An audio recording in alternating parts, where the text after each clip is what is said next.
we are going to talk about sociometry and its practical use. Alcohol, same thing. They have shared experience, they have shared stories. There's laughter, there's sadness, there is so much. Then I ask people in the center of the circle to have a moment with each other, nonverbal, just done the briefest look. Logogram. A logogram, right. So use the word logogram. Okay. So what does logogram mean? It's L-O-C-O. Loco does not mean crazy. It means location. Okay. And so in a logogram, what we're doing is we're creating locations in the room to help facilitate choice. So let's say we created 5 locations in the room.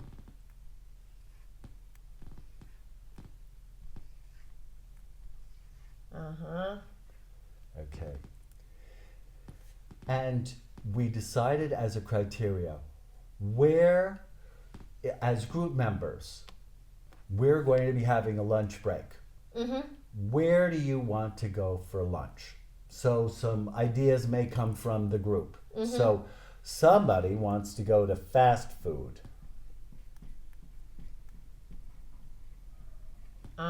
There's an area of fast food. Maybe someone wants to go to fast food. That's in the area. There's health food. There's Chinese. There's Italian. And then it's always important in doing a logogram to provide a space, because that's the location, a location for other that does not fit within this criteria. Okay. So I would have 5 spaces on the floor, 1 other, 1 Italian, 1 health food, 1 Chinese, and 1 fast food. And I would ask the group members to stand and go to the location on the floor where they would most want to have lunch. Okay, so 2 people went here, nobody went to Chinese, 5 people went for health food, 1 person went for Italian, and 2 people went for other. Okay.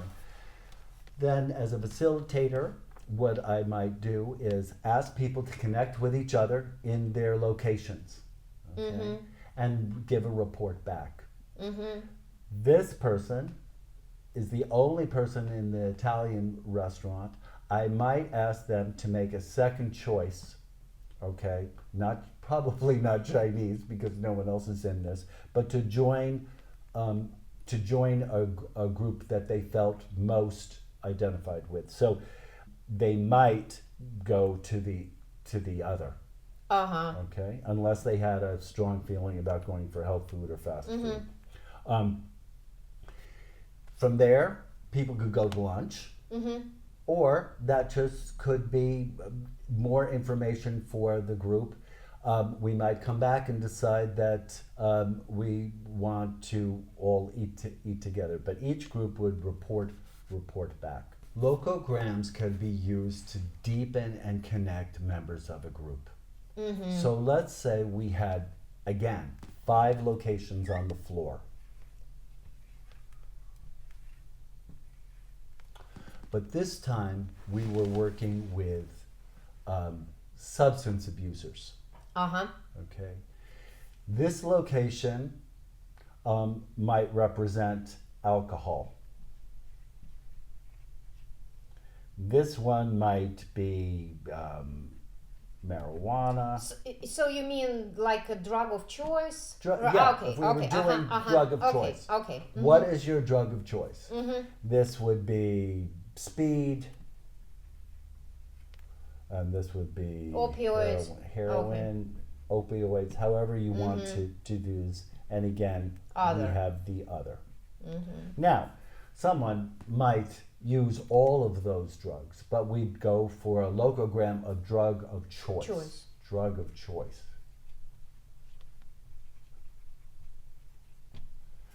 Whoever puts themselves in these different locations has something in common with the other people in the location. Yeah.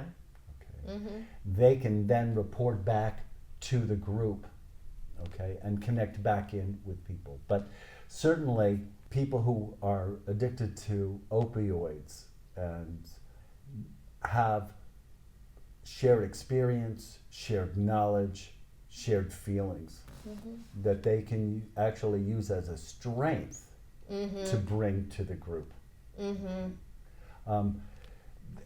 Alcohol, same thing. They have shared experience, they have shared stories, there's laughter, there's sadness, there is so much information in putting yourself out to that location and identifying with the other people in who have also put themselves Right. out. You can bring that back to the group, that information back to the group, or just allow people to know that they have that connection with those 2 or 3 other people in the group. For example, with this group of substance abusers, would you think that something like moving forward to get more information to move, like, okay, we got this information and group members got this information, and then move to logogram, something like, how long are you in recovery? Like less than 1 year, 5 years? Well, right? that might be a warm up to this exercise. In a spectrogram. Okay. I usually do spectrograms Okay. before I do locograms. Okay. Locograms create, because they're in locations, there's a privacy around each of the locations, and so some of the sharing that is done in the location is deeper than when it's done on a spectrogram, because the locations are more open. And so I might ask, on a spectrogram, how long are you in recovery? Okay, or how long have you been dealing with this particular substance? Okay. Or substances. Then to make it more specific, I would break it into a logogram. All right. And then always in this, what is the strength, and what is a trap or a weakness in putting yourself there. So heroin addicts and opioid addicts have a lot to offer. What do they have to offer? They have a lot to watch out for too. So what is one thing that in the opioid loco area that you people can offer, and what is something that you might need help with? Wow. So, and it just makes what's already been there open to the rest of the group.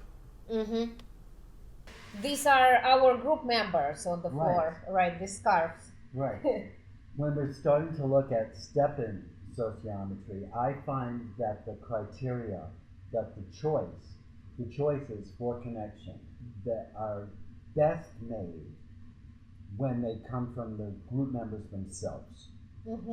So I might have some ideas of how much experience has the group had, or what, how do they define themselves as an extrovert or a shy person.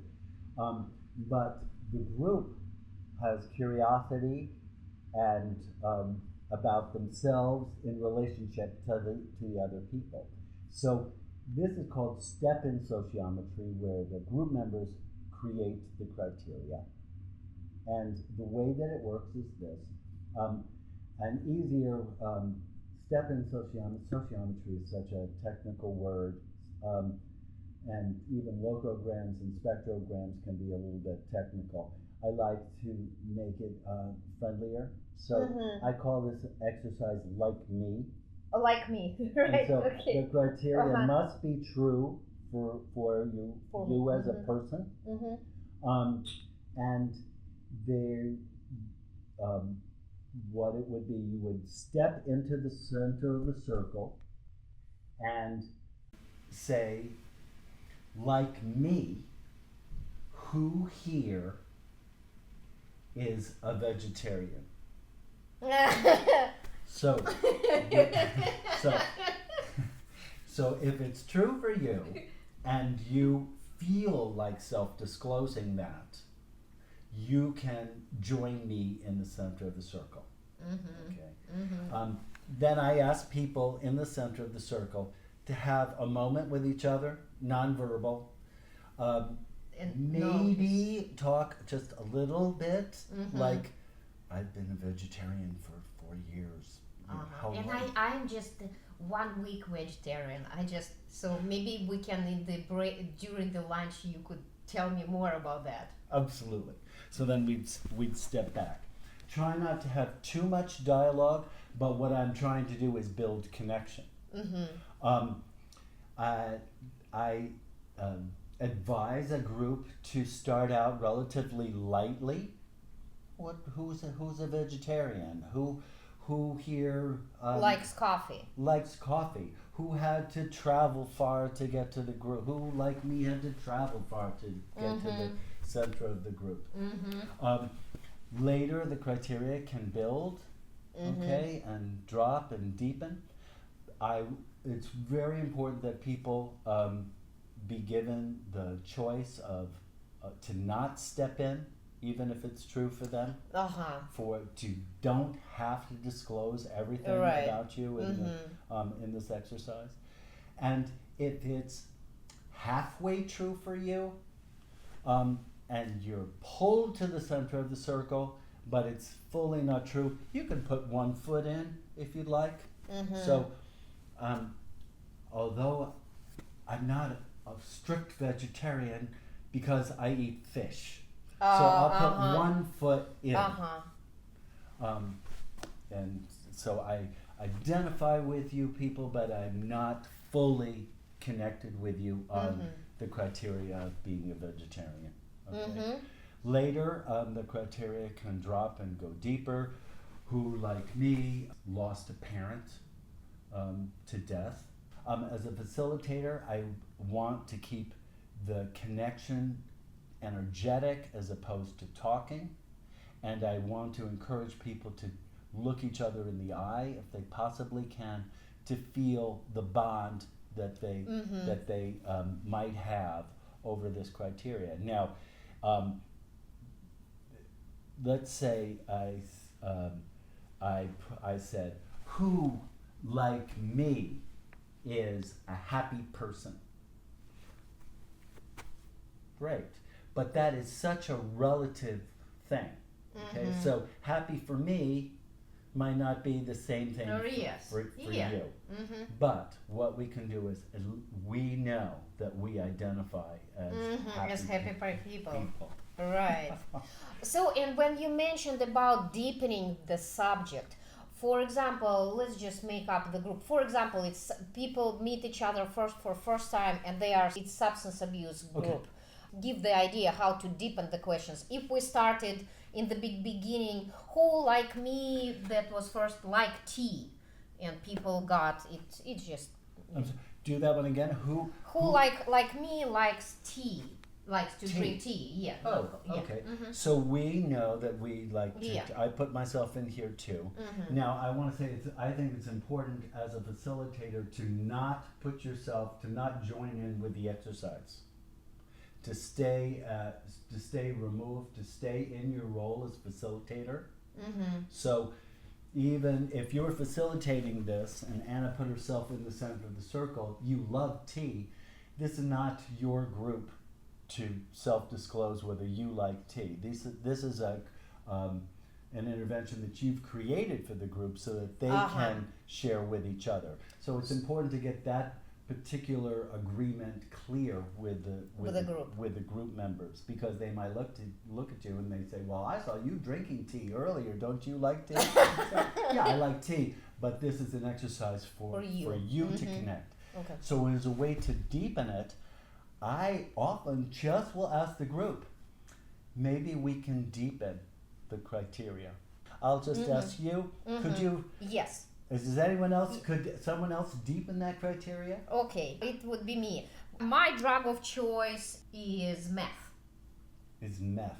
Yes. Okay. So step in the center of the circle and join with Anna if you also identify as having methamphetamine as your drug of choice. And we have two people.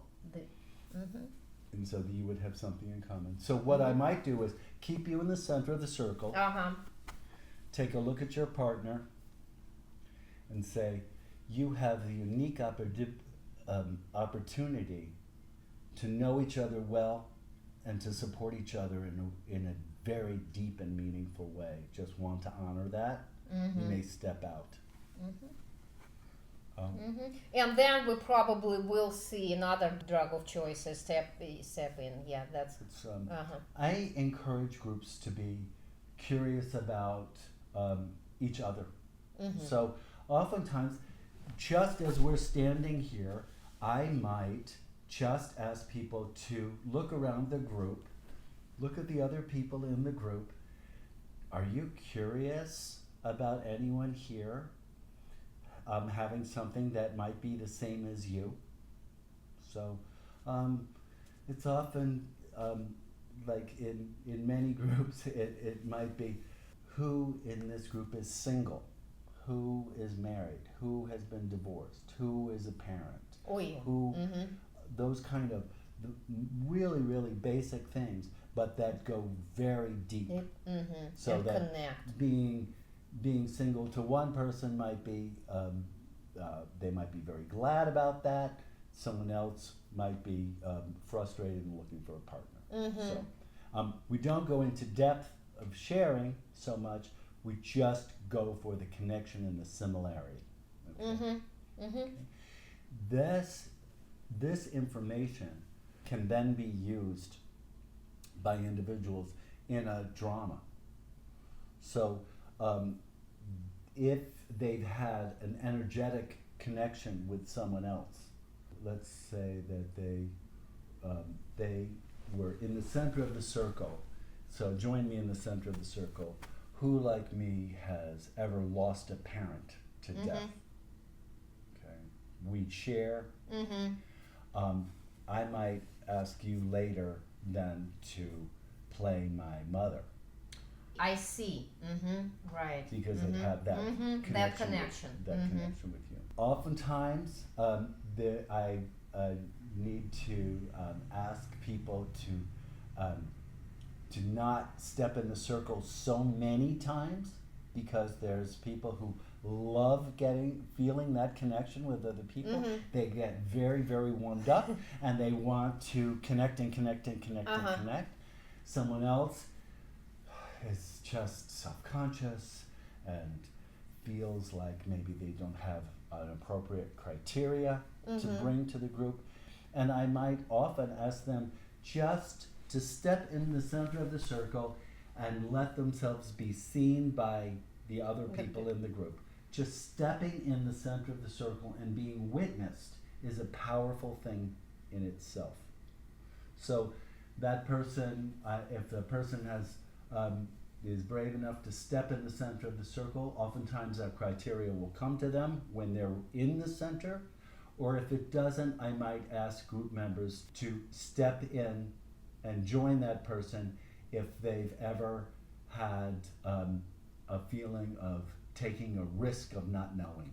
So that we're building connections, so that we're building the strengths of the group, so that we're deepening and finding shared experience. The group can do this so much faster than the facilitator can, and certainly it's much easier and better and more spontaneous than going around person to person to person to person.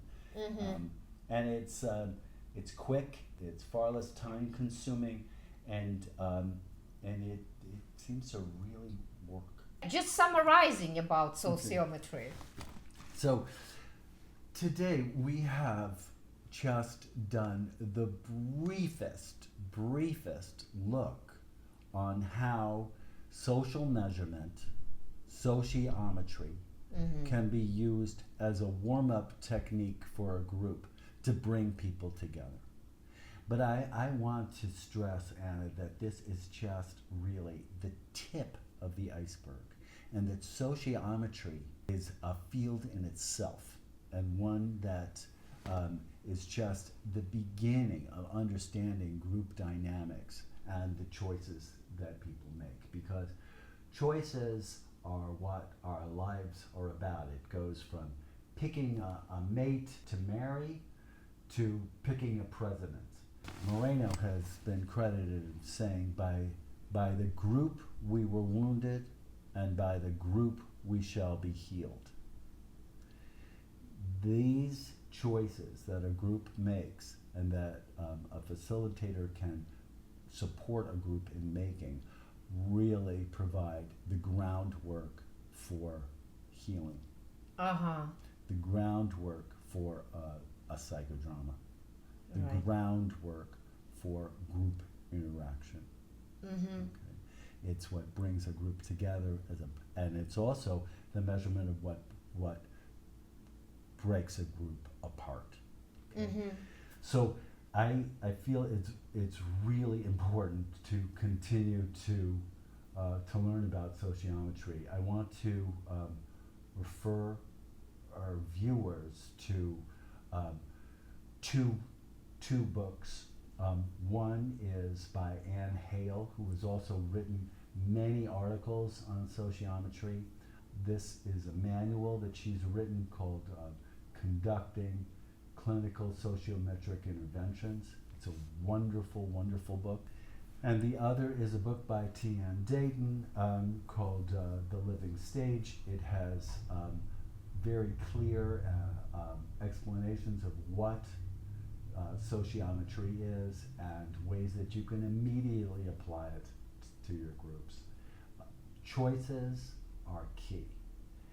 Uncovering the choices of a group are key to strengthening the group and building health. All information about John Olesen you can find again in the description box below the video. John, thank you so much, mostly for that we were able today to show the practical use of sociometry. Thank you so much for that. Thank you for watching the video, and please like, subscribe, and see you in the next video. And remember, my nude videos will be on an X-rated channel because YouTube doesn't allow nudity. Thank you.